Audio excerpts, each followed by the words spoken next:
நம்மளை யாருன்னே தெரியாதவங்க ஆன்லைனில் ஆர்டர் பண்ணுவாங்க பாருங்கள், அவங்கள கூட நம்பலாம். ஆனால் இந்த ஃப்ரெண்ட்ஸ் சர்க்கிள், அந்த கூட நமக்கு தெரிஞ்சவங்க இருப்பாங்களா, அவங்களெலாம் 1% கூட நம்பக்கூடாதுன்றதுக்காக தான் இந்த வீடியோ. இது ஒரு அவேர்னஸ் வீடியோ தான். நான் பண்ண தப்பை நீங்கள் யாரும் பண்ணக்கூடாதுன்றதுக்காக தான் இந்த வீடியோ.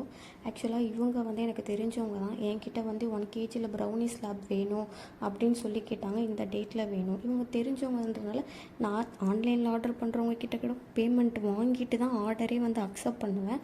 சரி, தெரிஞ்சவங்கன்றதுனால நான் அவங்களுக்கு வந்து பண்ணி கொடுத்துட்டேன். சரி, நான் அவங்கக்கிட்ட பேமெண்ட்டு ரேட் எல்லாமே சொல்லிட்டேன். நான் அவங்க டெலிவரி பண்ணி ஒரு 3 days ஆகிடுச்சு. பேமெண்ட் வந்து அனுப்பலை. சரி, அவங்க அனுப்புவாங்கன்ட்டு 3 days 4 daysக்கு அப்புறம் நானாகவே கேட்டேன்.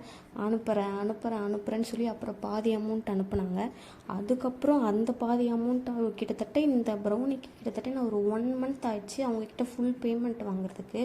எனக்கு ஒன்று தெரியல. இப்போ நீங்கள் வந்து ஒரு கடையில் ஒரு ஷாப்பில் போய் ஆர்டர் பண்ணுறீங்க அப்படின்னா நீங்கள் ஆர்டர் வாங்கிட்டு அப்புறம் தான் காசு கொடுப்பீங்களா?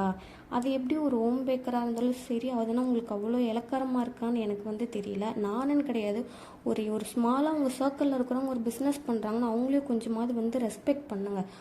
நீங்கள் வாங்கின ப்ரௌனிக்கு தான் நாங்கள் அமௌண்ட் கேட்குறோம். நாங்கள் வந்து எக்ஸ்ட்ரா ஒன்றும் கேட்கல. ஆக்சுவலி இது எனக்கு ஒரு பிக்கஸ்ட் லெசன்.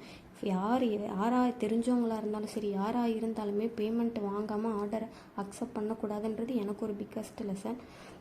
ஆக்சுவலி இது ஒரு அவேர்னஸ் வீடியோ தான். நான் பண்ண மிஸ்டேக் நீங்கள் யாரும் பண்ணக்கூடாதுன்றதுக்காக தான். ஆக்சுவலி இந்த கஸ்டமர் இது பண்ணி 1 month இழுத்தடிச்சு தான் இந்த அமௌண்ட்டையே வாங்கினேன். அகெயின் என்கிட்ட வந்து 250 கிராம் கிளாசிக் ப்ரௌனி கேட்டாங்க. நைட்டு எனக்கு கால் பண்ணி கேட்டாங்க. நான் வேறு ஒரு மைண்ட் செட்டில் இருந்தோடனே நான் ஒரு லூஸு நான் அவங்களுக்கு வந்து அவங்கள நம்பி வந்து ஆர்டரை வந்து அகெயின் அவங்களுக்கு ப்ரௌனி கொடுத்தேன். பார்த்தீங்களா, அதை என்ன சொல்லணும், அதோடைய அமௌண்ட் வந்து ஸ்டில் இப்போ வரைக்குமே அவங்க கொடுக்கவே இல்லை. நானுமே ஒரு ஸ்டேஜுக்கு மேலே சீப்போ அப்படின்னு சொல்லி விட்டுட்டேன்.